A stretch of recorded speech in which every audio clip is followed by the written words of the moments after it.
apesar de você, amanhã há de ser outro dia.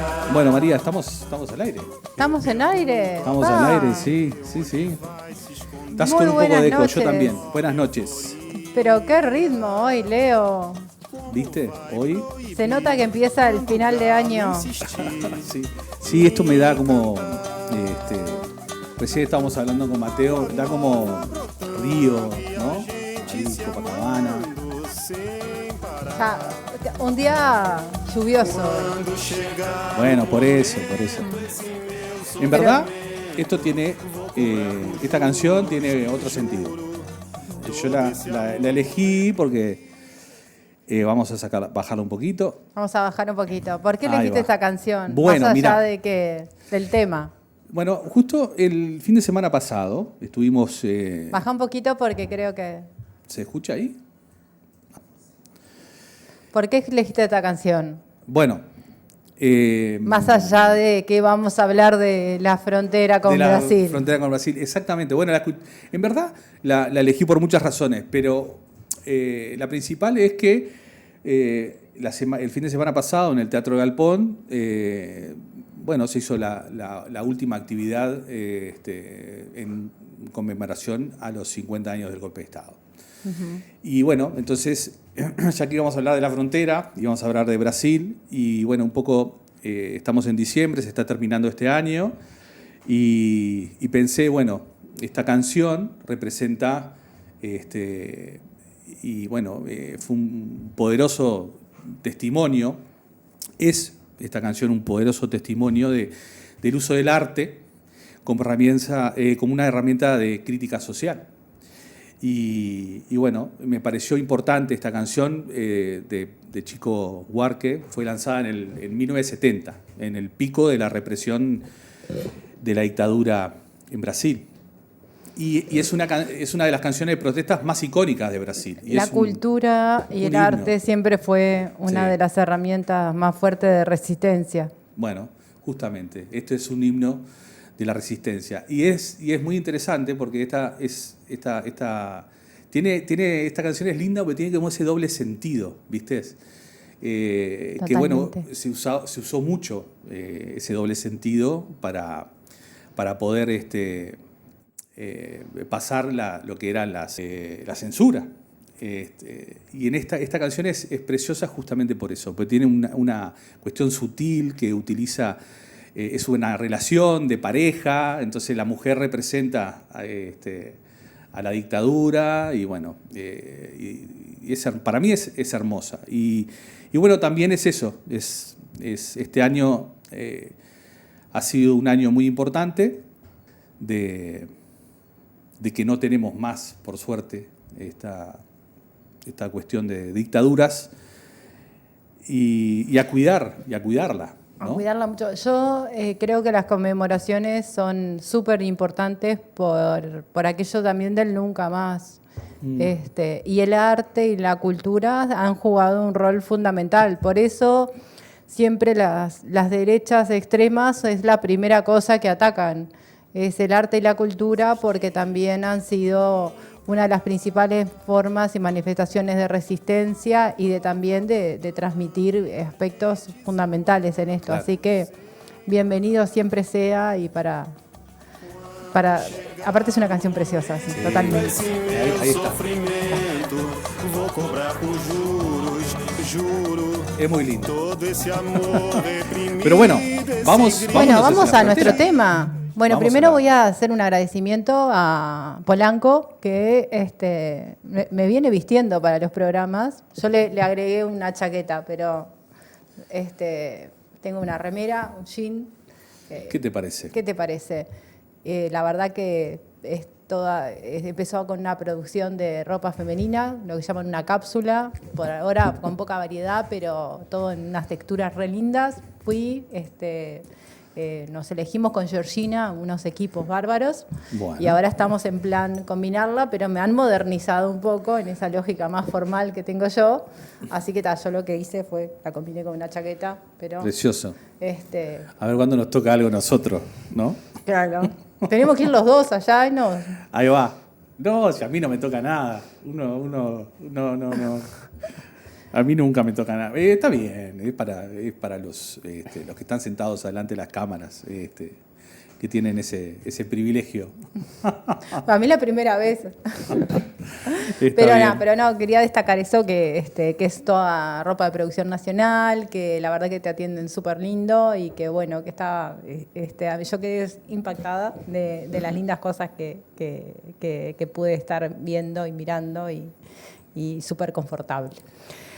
Bueno, tengo 2 temas traje para hoy, que me parece que eran temas de economía importantes y bueno, como tenemos tantos programas acá y tenemos Espacio Fiscal que sale los miércoles con todas las novedades de economía y que todos se pueden suscribir y los reciben por su mail y que después quedan colgados en nuestra web todos los artículos vinculados a economía y después los miércoles estamos con Leandro en Show de Miércoles que analizamos toda la realidad política, que siempre tenemos varios temas. Y los viernes estamos en Legítima, yo estoy en la puesta a punto ahí con Rodrigo y con Lea discutiendo, aunque no crean, las mismas discusiones las tenemos de pasillo, y a veces un poco más largas que la puesta a punto. Pero bueno, hoy me pareció interesante porque hoy estamos a 1 de diciembre, empieza el último mes del año, nosotros nos tomamos después unas semanas libres, o sea, en la semana que viene vamos a estar haciendo las últimas emisiones de nuestros programas. Dato Mata Relato, salimos por última vez el próximo 8 de diciembre. ¿Estoy escuchando? ¿Sí? ¿Estoy escuchando yo algo? ¿Estás escuchando? ¿Estoy escuchando? Así que el próximo lunes vamos a tener nuestro último programa del año. Y Legítima Defensa llega hasta el viernes 12 de diciembre y Show de Miércoles hasta el miércoles siguiente. Así que después nos tomamos unas semanas y retomamos el 2026 con todos los programas y ya estamos planificando cómo va a venir Dato Mata Relato para el 2026. Así que vamos a tener ciclo 2026 y tenemos que ver cómo seguimos. Este año la idea fue hacer un podcast de economía, más tranquilo, teniendo ese tiempo para analizar tranquilos los distintos temas.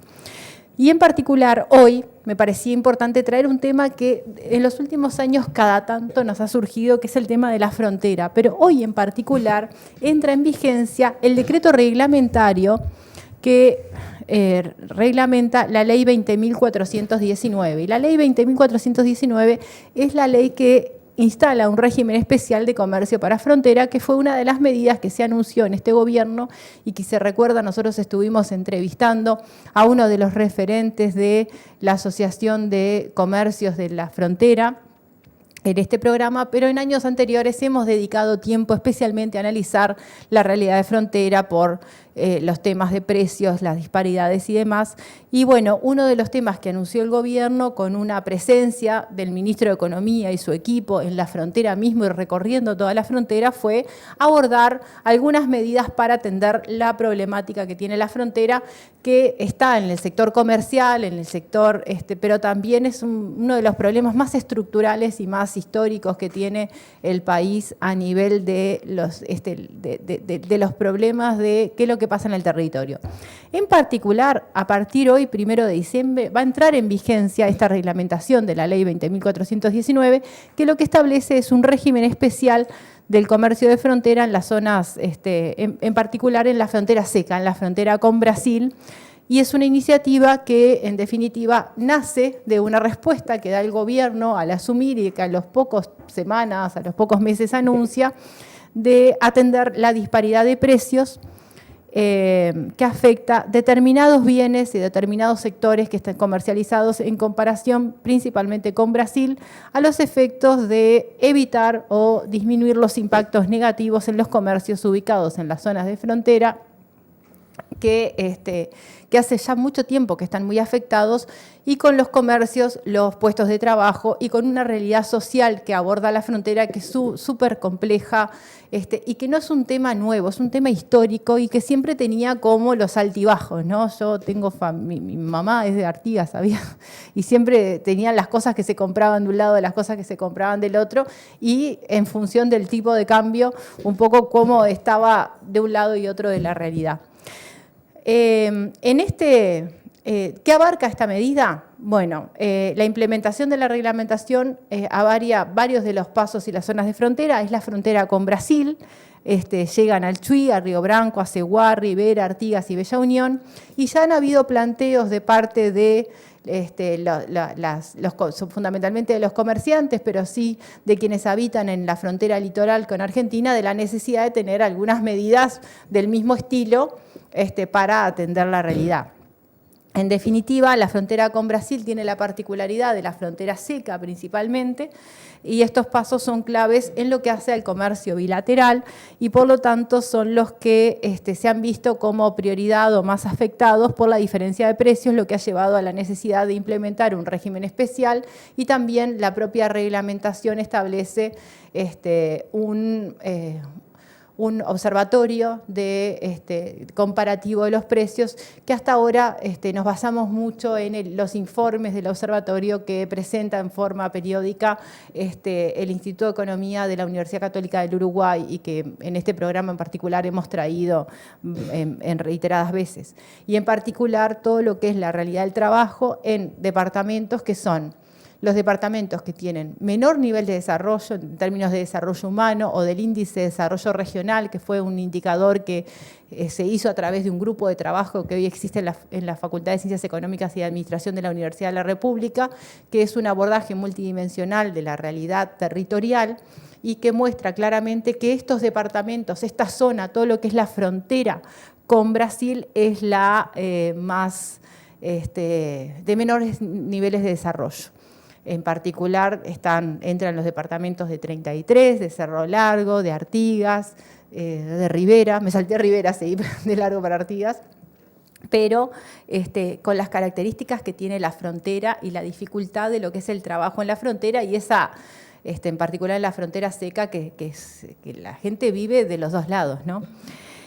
Nos interesaba comentar este régimen porque en particular en estos programas y en particular en este medio, la realidad del interior del país, y nosotros tenemos hasta un newsletter que se llama Mundo Uruguayo, que sale todos los domingos, en el cual hasta sistematizamos mucho de las noticias que son del interior del país, como dice Georgina, el interior profundo del país, pero que muchas veces en este centro, en esta vida tan capitalina que tiene el Uruguay, estamos más acostumbrados a las noticias nacionales y a las noticias de la capital y el área metropolitana, pero hoy en día con los medios de comunicación que tenemos es una necesidad, es un desafío, pero ante todo es una obligación llegar con información a lo que es de todo el país.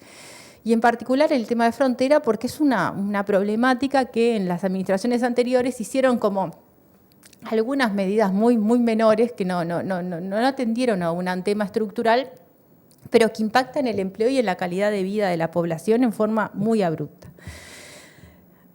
Esta medida lo que establece es un régimen especial del comercio de frontera, es un régimen nuevo que permite que a las micro, pequeñas y medianas empresas importar definitivamente ciertas mercaderías exentas de pago de tributo o paratributo, en la que se incluye el IVA, el impuesto específico interno, y se suma a lo que ya estaba del IMES y además con un procedimiento aduanero que está simplificado y que lo que busca es facilitar el comercio en estas zonas que se las identifica la propia normativa como zonas críticas. Los comercios de este régimen pueden beneficiarse, tienen que cumplir determinadas condiciones, y eso es muy importante, y lo que la normativa también establece son las condiciones para ser usuarios de este beneficio y los contralores que se van a hacer, así como las condiciones por las cuales se suspenden. Son medidas de corte microeconómico que son relevantes, y bueno, que ahora, un poco lo que yo tenía para cerrar, pero me estoy un poco adelantando, es que ahora habría que ir viendo cuáles son los impactos inmediatos y cómo se sigue. Los comercios que pueden beneficiarse en este régimen deben estar debidamente habilitados y situados en la zona fronteriza autorizada, tener como actividad principal el comercio al por menor, tienen que ser retails, El Ministerio tienen que ser minorista, el comercio minorista. El Ministerio de Economía y Finanzas va a ser el responsable, la entidad encargada de definir la lista de cuáles van a ser las mercaderías autorizadas para ser importadas, y de la misma manera la Dirección General Impositiva, que va a tener un rol muy importante en la fiscalización, va a tener la lista de cuáles son las empresas, los comercios que van a estar autorizados a estar amparados en este régimen. Me parecía también importante poder presentarlos, porque cuando uno empieza con esto de que generan beneficios fiscales, determinadas exoneraciones, también para poder tomar opinión y para poder conocerla, es interesante saber cuál es el alcance y cuáles son las condiciones que se dan para poder acceder.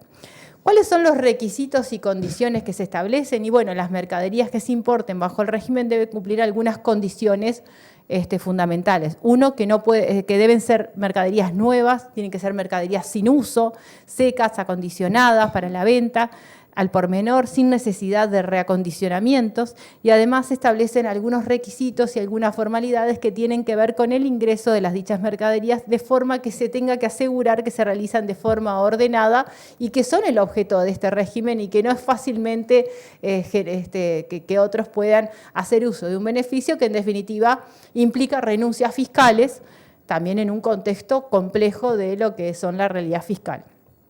¿Cuáles son los beneficios fiscales? Entre las medidas que se acompañan, una es la exoneración de los aportes jubilatorios patronales a nuevos empleos que se creen. De esta forma lo que se busca es incentivar la creación de empleo en estas zonas y nuevos puestos de trabajo a nivel del comercio.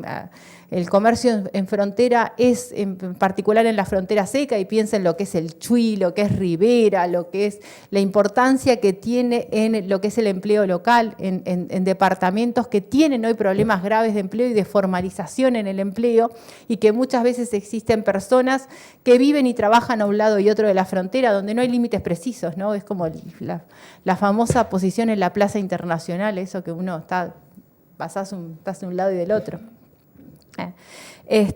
Y después la reducción del impuesto al valor agregado, que es una medida que el objetivo principal es hacer más competitivos los precios de los productos en estas áreas. Y es cierto que siempre la idea es que nunca son suficientes, porque a veces los impactos de los diferenciales cambiarios son tan grandes, pero de alguna forma ataca una brecha importante. Y después está, bueno, hasta dónde alcanza, ¿no? Porque esto fácilmente, cuando este tipo de medidas se implementa, como que la frontera se extiende un poco en cuanto al alcance territorial. Uh-huh. A mí me parecía interesante comentar el detalle de cómo se implementa, porque por aquello de echa la ley, echa la trampa, de la importancia también de cómo la reglamentación abunda mucho en cuál va a ser el proceso, quiénes son las empresas que van a estar alcanzadas, cuáles van a ser los mecanismos de contralor, de alguna forma, para acceder al beneficio, para hacer la fiscalización, y creo que va a ser un aspecto fundamental también de la inmediata evaluación de cuáles son los verdaderos impactos, y si no, sobre qué otros caminos de medidas se va a tener que seguir abordando. En ese sentido, un elemento que yo quería destacar es que se destaca mucho que bajo este régimen la documentación tiene que ser separada de cualquier otro tipo de operación que realicen estas empresas. O sea, cuando se usa este beneficio, tiene que tener una documentación específica, y los comprobantes deben ser todos destinados al consumo final y reflejar el importe sin incluir la reducción impositiva, que es una forma de generar, me imagino, la trazabilidad total para el acceso al beneficio.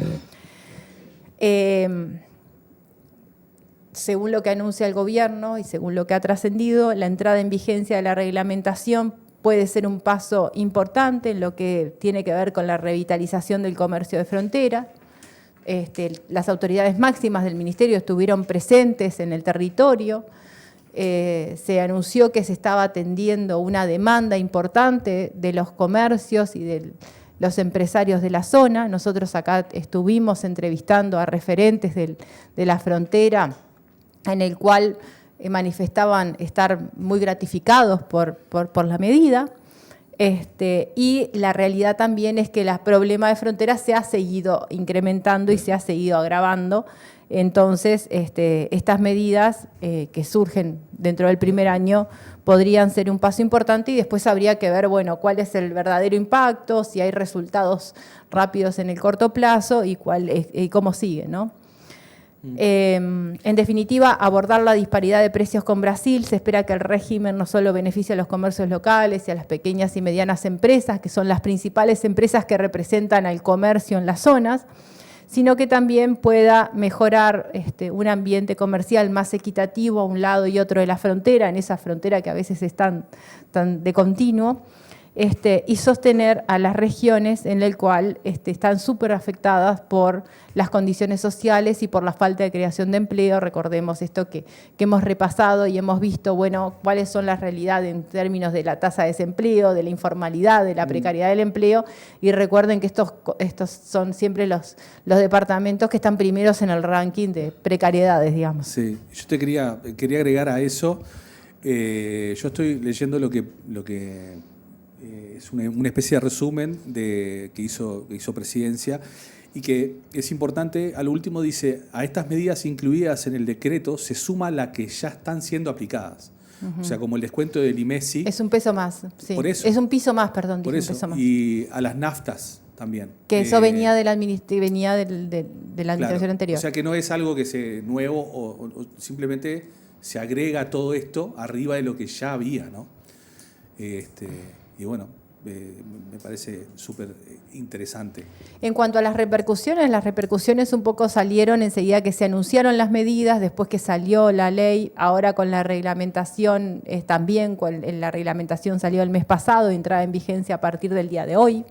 De nuestra parte estamos interesados en saber un poco cómo sigue, también cuáles van a ser las repercusiones, y la otra es que, bueno, la gente que está y los comerciantes fundamentalmente que en la zona litoral también demandan estas medidas, y también siempre estas cosas tienen algún impacto en lo que son el Congreso de Intendentes, que en definitiva son el orden de gobierno interesados por las repercusiones y la realidad local. Entonces, hoy no hay conocimiento, no hay anuncios de qué va a pasar con la frontera con Argentina, pero puede ser esperable que en algún momento se extienda esto al otro lado de la frontera. Yo creo que es un tema importante y hay que ver cómo se acopla con otras medidas también en el plano social, en las prestaciones de servicio. Recordemos que la gente que vive en la frontera tiene algunas dificultades y que cada una de las fronteras son también realidades diferentes. Es bien distinto si es frontera seca, si tenés un puente o no tenés un puente, cómo se vive en cada una de las realidades particulares de la frontera, que Uruguay, por país pequeño, y teniendo dos monstruos como son Brasil y Argentina al lado, siempre ha sufrido de estas condiciones de atender la realidad de frontera y en particular en aspectos sociales relevantes, la cantidad de gente que tiene doble cédula, que vive de un lado y trabaja del otro, y esa movilidad cotidiana que hace a prácticas que se naturalizan y que son bien distintas a lo que estamos acostumbrados acá desde la capital del país. Estaba tratando de... Te vi como que ibas a decir algo, perdón, me No. quedé yo. No, esta medida es 20 kilómetros y 60 kilómetros, dice una cosa así. Una cosa así. Ahí está. Yo quería traerlo porque aparte hemos insistido un montón con el tema y en particular estuvimos trabajando cuando se anunció y en aquella gira que se hizo, que si mal no recuerdo fue por allá por el mes de junio, y también había un diferencial, era la presencia del Ministerio de Economía en territorio mismo, ¿no? De esa imagen como más de oficina que tiene el MEF y demás. Y quería seguir con otro tema que en general muchas veces, hasta en la administración anterior, estábamos permanentemente hablando del tema de la calificación de riesgo, del riesgo país y la importancia que Uruguay mantuviera su calificación de riesgo y mejorara la calificación de riesgo. Cuando fue la crisis del 2002, la calificación de riesgo se desplomó y hubo todo un trabajo a partir del 2005 en el cual, con la reestructuración que se hizo de la deuda en aquel momento, con la nueva normativa bancaria y con lo que fue los procesos de crecimiento, estabilización del país, de manejo fiscal y de manejo de deuda, Uruguay levantó notablemente la calificación. Es interesante mirar cómo se fue recomponiendo. En la administración anterior se hizo mucho énfasis en esto del riesgo país y de las calificadoras de riesgo, que era como la justificación para adoptar medidas de recorte que después terminaron en un déficit fiscal que anduvo más o menos igual que el anterior y con un incremento entero de la deuda. Pero es esa cuestión más de lo que fue la coalición, en lo particular del Ministerio de Economía del gobierno anterior y de los gobiernos de derecha, de respaldarse o defenderse en estos indicadores que en definitiva después terminamos como a veces más desde los grupos sociales diciendo, bueno, a mí no me impacta el riesgo país, no sé qué es. Pero en la semana pasada, y sin tanto, recordemos que tenemos una situación fiscal compleja, se está en plena discusión presupuestal, hubo que pedir un aumento del tope de deuda, fundamentalmente también por todos el reajuste o lo que fue las estimaciones del endeudamiento y el déficit fiscal que se tuvieron que ajustar en la administración anterior y que no habían sido totalmente transparentes del gobierno anterior, cosa inédita. Y en toda esta situación compleja de la administración de las cuentas públicas, y yo quiero detenerme en ese capítulo, ¿no? Este es un programa de economía y a veces tenemos que separar un poco los temas porque si no son inabordables y es parte de los esfuerzos que hacemos. La semana pasada, sobre el final de la semana, creo que el viernes mismo, no me acuerdo si jueves o viernes, pero ahí se dio a conocer que la calificadora de riesgo Standard & Poor's, una de las más conocidas, las más importantes, anunció que mantiene la calificación de Uruguay, pero advierte de las dificultades, que para nosotros son conocidas y ya hemos analizado, que tiene la realidad fiscal en Uruguay. Pero, de alguna forma, es como un respaldarazo también a la gestión de la política, en particular del endeudamiento y de la gestión macroeconómica y de la gestión fiscal, en la cual la calificadora de riesgo Standard & Poor's decide mantener la calificación de Uruguay en un triple BB+, que es un nivel de riesgo, es una evaluación muy buena, es como una especie de muy bueno sobresaliente. Esa fue la calificación que yo tuve cuando me recibí. Ah, bien. Pero no te la dio Standard & Poor's. Eso seguro que no. Bueno, ¿qué significa? Significa que el país se ubica 2 escalones por encima del mínimo dentro del rasgo inversor. Y este respaldo se fundamenta en que Uruguay es un país que tiene una estabilidad democrática importante, que tiene una solidez en las instituciones políticas, que el Producto Interno Bruto per cápita se mantiene a nivel de la región y que tiene un sólido perfil externo. Este es como el titular de la justificación y es interesante meterse en cuál es el informe que realiza la calificadora, decir, bueno, a ver qué está mirando el país y por qué a veces las autoridades económicas se esfuerzan tanto, digamos, en algunos aspectos que a veces para la población en general están bastante alejados. Entonces, el informe que emite la calificadora Standard & Poor's también confirma la perspectiva estable que tiene el país en esta calificación, resaltando que refleja que la opinión que tiene la empresa sobre el gobierno uruguayo es que tomará medidas para reducir gradualmente el déficit fiscal y revertir el reciente aumento de deuda pública, que fue un poco lo que más nos trascendió en este año. Sin embargo, lo que sí es cierto es que el informe tiene muchas advertencias, lo cual era inesperable y también han formado parte de lo que es el análisis y lo que se presenta desde el equipo económico. Entonces, básicamente lo que dice el informe es que se prevé que la implementación de la política de recaudación de ingresos y contención del gasto, junto con un crecimiento moderado del Producto Interno Bruto, debería estabilizar la carga de deuda pública, que fue una de las cosas que tuvo más aumento en la administración anterior, pero que se debe estabilizar para los próximos años. el análisis que hace este informe destaca algunas consideraciones sobre el gobierno actual y dice que el gobierno fue elegido con expectativas de aumentar el gasto social y de alguna forma eso podría ser como algo que fuera en contra de la corrección fiscal. Pero en todo momento un poco lo que se anuncia es, bueno, cuáles son los objetivos que se plantearon y de alguna forma esta discusión presupuestaria son señales importantes a la hora de cómo nos miran estas calificadoras, que no son lo mismo que los miran los otros, ¿no? Y por qué es importante. Después vamos a reflexionar un poco de para qué es importante esto de la calificación del riesgo país y por qué es importante las calificadoras de riesgo y por qué en definitiva los gobiernos que también dependemos mucho de los gobiernos que dependen mucho de lo que es el endeudamiento se preocupan tanto por lo que es la calificación de riesgo. Algunos aspectos que me parece importante,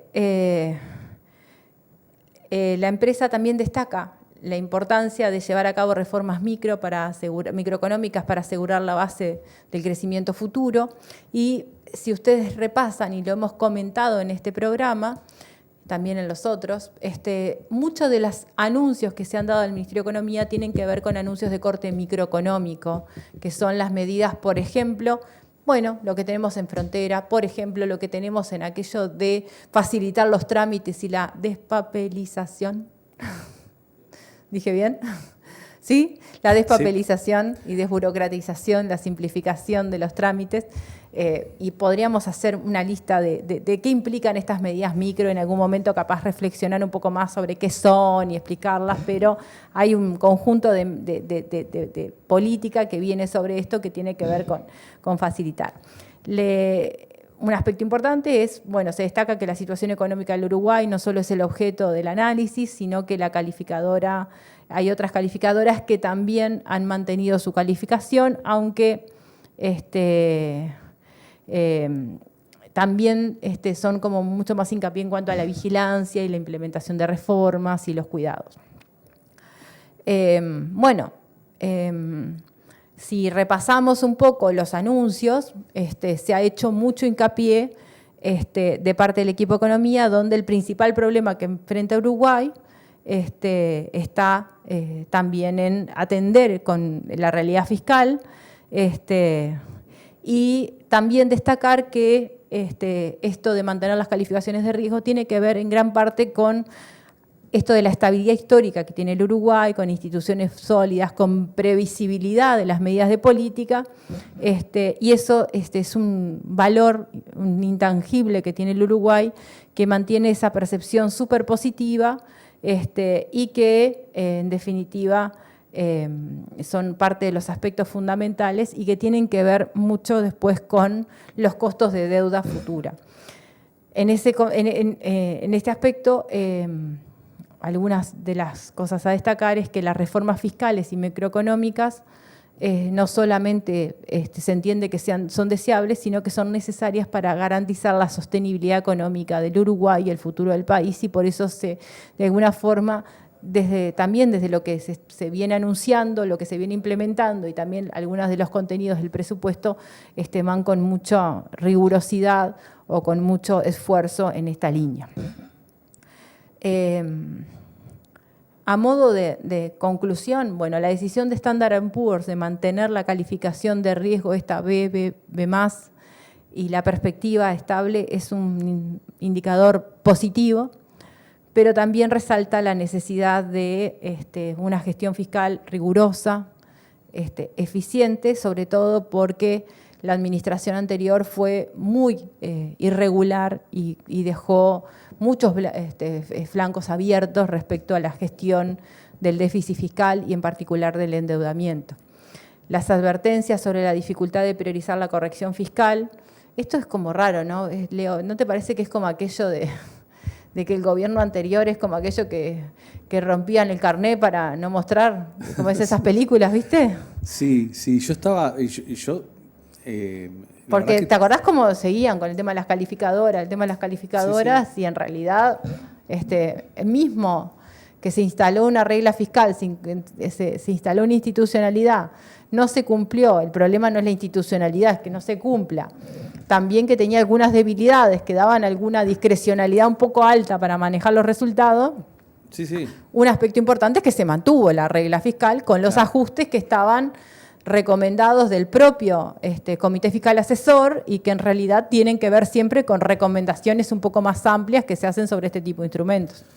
Sí, yo estaba, vos sabés que mientras te escucho hablar, yo trato de ver lo que hay en internet sobre esto. Y terminé justamente en la página web de Standard & Poor's y me bajé el documento que habla sobre Uruguay. ¿Lo viste? Lo estoy mirando y te estaba escuchando. Hay una parte que... Yo no tengo que estudiar esos documentos para venir a analizarlos, mostrar, ¿no? A ver si puedo... A ver, mostralo. A vos capaz que no la vas a ver de ahí, pero la gente la va a ver. Dice, en un momento dice evaluación institucional, acá, esta parte. Yo estaba leyendo todo todo esto es lo que el puntaje que nos dan y al final nos dan es como una especie de es como un carné de notas. Un carné de notas, ¿no? No, que te dice la conducta, que te dice, ¿no? La proactividad, cuánto vas en matemática, cuánto has ido a español y no sé qué, y después un concepto general. Pero mira, esto dice... ¿Cómo es de esfuerzo y continúe? Exactamente. Dice evaluación. Se valora esfuerzo, continúe, no me salió. Sí. Dice, esta parte me pareció increíble. Dice, evaluación institucional. Esto, obviamente, yo no sé quién lo evalúa, o sea, de dónde sacan los datos ni nada. Esto yo lo tiro como lo que me sorprendió. Dice, democracia estable, políticas predecibles, prensa libre y cambios pacíficos de gobierno, sin amenazas externas, sociedad mayoritariamente de clase media, con consenso sobre políticas económicas clave. La formación de políticas durante los últimos 15 años ha sido eficaz. En general, fuertes pesos y contrapesos institucionales, baja percepción de la corrupción y respeto por el Estado de Derecho. Eso nos hace la evaluación institucional a nosotros como país, los de Standard & Poor's. ¿Qué te merece? ¿Qué te merece? Yo creo que es una descripción, primero que nada el tono, es una descripción de nuestra sociedad, ¿no? Sí. Y también de lo que un poco se destaca, y ahí a veces se entienden algunas posiciones que, según el rol que se tenga, la necesidad de hacer algunas exposiciones. ¿Por qué es tan importante marcar esto de las continuidades, de las estabilidades? Porque tiene mucho que ver con esto que ahora quiero reflexionar un poco, que es... primero que nada, esto de que la decisión de Standard & Poor's de mantener la calificación esta BBB+, y la perspectiva estable es un indicador positivo y que también resalta la necesidad de una gestión fiscal rigurosa, eficiente. Hay que levantar las fallas del gobierno anterior. Las advertencias sobre la dificultad de priorizar la corrección fiscal en un contexto de aspiración de aumento social es un tema, y además estamos en un gobierno de izquierda, que es un gobierno que vino a atender la demanda social y que llegó al gobierno con un programa, con bases programáticas muy en énfasis con esto. Por eso me parece que el punto de inflexión de aprobar el presupuesto de la República, el presupuesto va a ser un aspecto importante y que esto se va a dar. Recuerden que el viernes pasado se terminó de votar artículo por artículo el presupuesto en la Cámara de Senadores, que hubo una reasignación importante o que se manifestó como importante, particularmente orientada hacia la educación, entre otras cosas, pero con fuerte la educación. Y esto ahora vuelve a la Cámara Baja y que se va a terminar en una sola instancia el próximo lunes 8 de diciembre. Así que vamos a estar ahí porque con nuestro programa para saber los resultados del presupuesto. Alguna cosa que me quedó grabada de la semana pasada es lo de Bruno, que dijo que bueno... Bruno Giometti. Sí, que una de las cosas más importantes del presupuesto fue justamente llegar a hacer un presupuesto sin hacer un ajuste fiscal, ¿no? Bueno, eso es un Eso aspecto muy es algo importante que en la nosotros, realidad que estábamos y que no lo hemos claro, destacado lo suficiente. Yo creo que estuvo muy eso bien mismo. Bruno con esa explicación. Me parece interesantísimo también esta renovación que ha tenido el Parlamento, perdón, y con la cantidad de profesionales en el área de la ciencia económica que están como Bruno, entre otros, que están como muy pendientes de estos temas. Y recordemos aparte que Uruguay tiene las famosas leyes de rendición de cuentas, que son procesos que tienen el mismo rango, porque son leyes nuevamente como es la ley de presupuesto. Entonces, de alguna forma, eso va a permitir ver, bueno, cómo se transitan los años siguientes en definitiva, todo lo que fueron los compromisos que se estuvieron. Pero yo lo que quería reflexionar un poco era qué significa un poco esto de la calificación de riesgo, porque en realidad la mayoría de la gente como que... Yo quiero ver la calificación de riesgo de Estados Unidos sobre la evaluación institucional, a ver si les dan un... Lo que pasa es que, a ver, 10. no hay absoluta neutralidad entre estas cosas, ¿no? Eso Entonces, está clarísimo. bueno, pero no nos vamos a poner... Es interesante empezar a evaluar esas creo que cosas. eso es otro programa, creo que es otro análisis, otro programa, a ver quién me está calificando, ¿no? De dónde venga la crítica, ahí veremos también, ¿no? Pero bueno, ¿cuál es la importancia de esto de la calificación de riesgo país? En particular para un país como Uruguay, un país chico, una economía pequeña, abierta, que está dependiendo mucho de lo que pasa a nivel exterior y que todavía tiene un nivel de deuda que creció, se multiplicó por 8 en la última administración. La calificación de riesgo es un indicador muy importante porque refleja la percepción de los inversores o la percepción que tienen estas empresas y que evalúan respecto a un conjunto de indicadores y algunas metodologías que después podamos acompañar, no acompañar, pero son metodologías y que en definitiva terminan siendo cómo nos miden o qué referencia toman los inversores sobre la capacidad que tiene el país para cumplir las obligaciones financieras. Por eso es importante. Entonces, para Uruguay, contar con una calificación alta, contar con una calificación sólida, de esto de que tengo la nota esta BB+, el muy bueno sobresaliente, no sé si es exactamente muy bueno sobresaliente, tendría que hacer un comparativo de escalas que sinceramente no lo hice. Bueno sobresaliente sería. Muy bueno sobresaliente. Que se mantenga, o sea, que es una calificación que se ve como muy buena y que se mantiene como muy buena, es como decir, bueno, hay un país que tiene estabilidad económica, que tiene estabilidad política, que cumple con sus compromisos y que también tiene múltiples implicaciones en lo que puede influir, decir, bueno, este país da para invertir porque van a pagar, porque van a cumplir. La calificación de riesgo es un indicador de las posibilidades de acceso al financiamiento internacional. Una calificación de riesgo alta facilita el acceso al financiamiento de los mercados internacionales y con ello el costo del financiamiento. Por eso es importante. Cuando un país tiene una buena calificación, es como decir que los inversores están mejor dispuestos a comprar sus deudas, a comprar sus bonos, a comprar sus instrumentos de deuda, lo que resulta a tasas que van a ser más atractivas y más bajas, lo que permite al gobierno obtener recursos a menor costo, recursos que después comprometen a generaciones futuras y que son muchas veces esenciales para la inversión en infraestructura, salud, educación y otros servicios y parte de los problemas que tenía el país hoy en esta administración, este primer año de administración, que era poder colocar más deuda para cubrir y por eso hubo un aumento en el tope de endeudamiento. ¿Qué impactos tiene? Y bueno, tiene impactos en la inversión extranjera directa también, porque las empresas y los inversores extranjeros lo que hacen es utilizar esta calificación de riesgo como un criterio para tomar las decisiones de inversión. Una calificación favorable puede motivar a que más empresas vengan a invertir al país y de alguna forma son parte del indicador del clima de negocios y con ellas de la creación de empleo y del desarrollo económico. Entonces, a veces algo que nos parece tan alejado y que estamos dependiendo mucho, bueno, tiene este tipo de implicancias y que Uruguay, al ser un país chiquito y en el cual la inversión es tan importante como factor de crecimiento, y necesitamos como hacer atención a estas condiciones que nos quedan impuestas, pero es parte de vivir en un sistema que tiene estas reglas, digamos. Esto, en realidad, es como parte de la necesidad que tiene el país para el crecimiento y para la generación de empleo, que es una de las generación de empleo en determinadas condiciones, y tiene que ver con esto del concepto de la confianza que tienen los inversores en el país, pero también los costos de los posibles endeudamientos que se toman.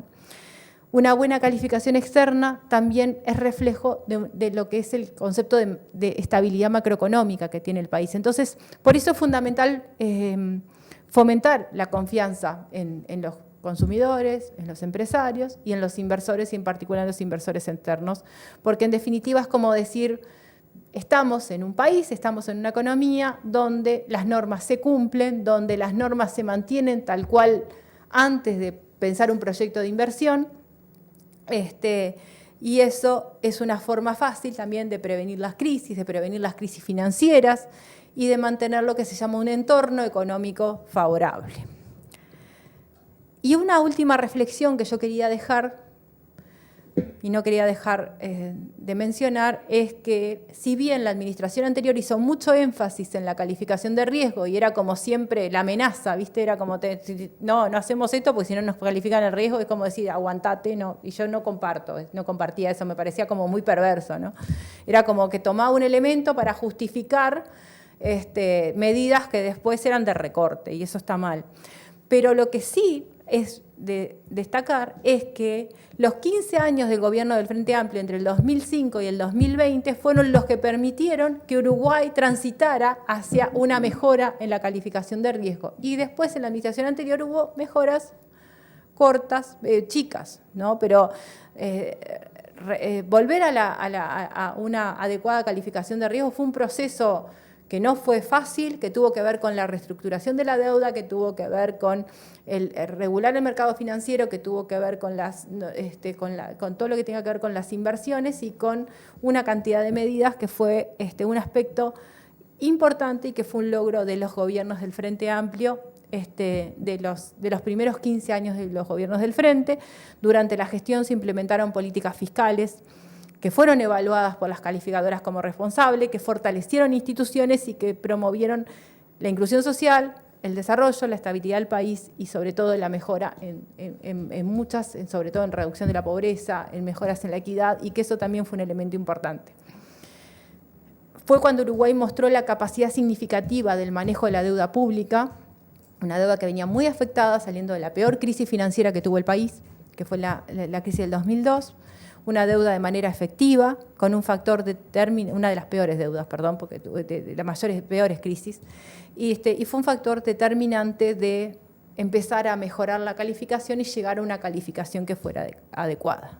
Y eso también se dio con un enfoque de desarrollo social, de reformas estructurales muy importantes que tuvo el país, especialmente en las áreas de la educación, de la salud, de mejoras en la protección social, y que también fueron elementos importantes para impulsar el crecimiento y mejorar la percepción que tenía el mundo del Uruguay y los famosos mercados internacionales. No podemos dejar de decir que la calificación de riesgo es un aspecto importante para el Uruguay, para un país chico, porque afecta el acceso que tiene Uruguay al financiamiento, a la inversión extranjera, a la estabilidad del país, y que mantener la calificación creo que es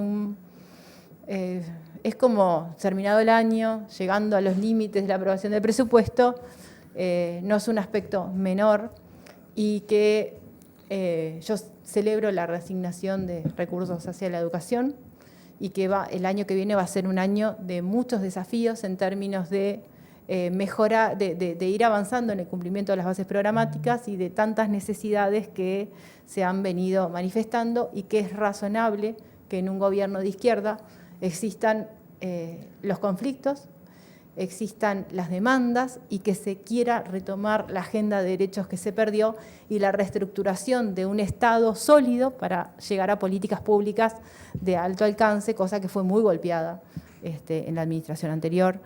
Entonces, esto es como un aspecto más que en general se trata en los programas de economía y no podíamos dejar de tratar. Sí. Igual, ahora yo estaba buscando acá. Se me colgó con las... No. A veces, claro, yo te escucho y digo, porque, bueno, yo soy una persona mayor también y siempre como Vos que... serás, yo no. Bueno, nada, pero qué chiste, sí, uno somos como los que dos siempre, mayores. A veces uno... Estamos de la mitad de la esperanza de vida para adelante. Ahí va, exactamente. Yo estoy en el segundo tiempo. Estamos en el segundo tiempo, pero con esto de que nos capaz aumentaron que la edad de alargue y retiro penales. y no sé cuánto, tenemos alargue, penales. Tuvimos alargue. Sí. Bien, bueno, vamos a otro tema. Miren cómo me cambia, ¿vieron cómo es? Yo que hoy quería venir a tarde de fútbol, pero no me invitaron. Pero estoy disponible esta semana cuando quieran, tengo muchas cosas que comentar, porque pasé un muy lindo domingo, ¿qué quieren que les diga? No tengo más nada que decir. No, está bien. Y grité el gol que nos eliminaron y bueno. Bueno, yo lo que estaba viendo tenía que sacarme las ganas. Está bien, me parece muy bien. Me parece muy bien. Yo igual no soy muy fanático de yo me he vuelto últimamente, tengo que confesar. Debo reconocer que este planeta necesita de donde poder descargar. Tengo que reconocer igual que mis compañeros acá, que son muy fanáticos del otro cuadro. No, acá es tremendo. Vinieron a saludarme hoy. Acá es tremendo. Con honores. Ahí va. Yo lo que estaba mirando es porque está bueno esto, porque a veces uno no entiende, o sea, puedes entender lo que significa, ¿no?, la calificación de riesgo de un país y lo que significa para el Uruguay, capaz que, ¿no? Pero me dio curiosidad saber quiénes son los países que tienen AAA, por ejemplo, que esos son. ¿Quiénes son? De los buenos. Bueno, mira, en primer lugar está Alemania, Austria, Canadá, Dinamarca. Estos son todos AAA. Liechtenstein, Luxemburgo, Noruega, Países Bajos, Singapur, Suecia y Suiza. Esos son los únicos países que tienen AAA. Y Estados Unidos, que cosa que yo decía, ¿dónde estará? Tiene AA más. O sea que no es un AAA. Y está complicado Estados Unidos. Y eso que tiene cercanía con las empresas. Y Chile es el país latinoamericano con la mejor calificación, que es A. O sea, una sola A. O sea que nosotros estamos ahí, atrás de Chile, por un poquito. Porque si ese BBB más le damos un poquito más, terminamos una A. ¿No? Supongo, no sé. Total. Pero bueno, es interesante esto, ¿no? Porque es un tema muy estricto del área económica que siempre genera como muchos debates y como mucha lejanía. Me parecía que era interesante traerlo porque se dio esta noticia y estaba bueno profundizar un poco en el tema. Esto, ¿no? Es una herramienta también es una cosa más para invertir en mercados. Y no es lo único. Y lo que sí resalto es eso que dije hoy cuando empezamos a hablar de esto, es que no es una dimensión más, no es sola, ¿no? Pero sí que necesitamos como entender por qué se le da tanto corte. Imagínense que si no se accede al financiamiento, si no es muy caro, eso queda para las generaciones futuras. Entonces, el equilibrio ese que se hay que... un presidente como Milei que tenga contactos en Estados Unidos para que nos den un préstamo. Un préstamo que después le dan, no le dan, le cobran. Salió carísimo el préstamo. Le salió carísimo. Por eso, tener este tipo de evaluación a nosotros nos genera eso. No tener la necesidad de tener un presidente amigo para que nos den una... Ya que me tiraste, voy a tirar un chivo, como dicen, ¿no? Dale. Voy a sacar un artículo en Espacio Fiscal que se lo súper recomiendo, podemos comentarlo después, este miércoles cuando salga el newsletter, donde Joseph Stiglitz, uno de los economistas y profesores de economía de referencia, habla sobre la política de Milei. Salió en página 12 también un artículo, yo analizo este tema, no tiene desperdicio mirar a uno de los referentes. Me imagino. Sobre el tema Milei, porque aparte tampoco estamos hablando de la izquierda hablando de Milei. No, por eso. Por eso mismo me parece que hablando un libertario, claro, por eso. Entonces, les recomiendo ese artículo, me parece que no tiene desperdicio. Bueno. ¿Llegamos al final? Sí.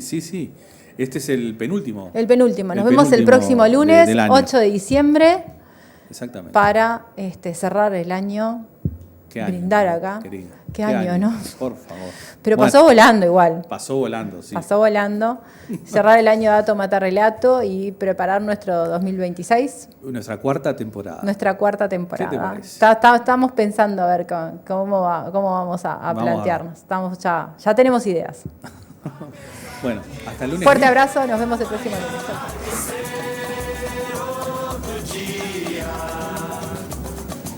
Você vai se dar mal, etc.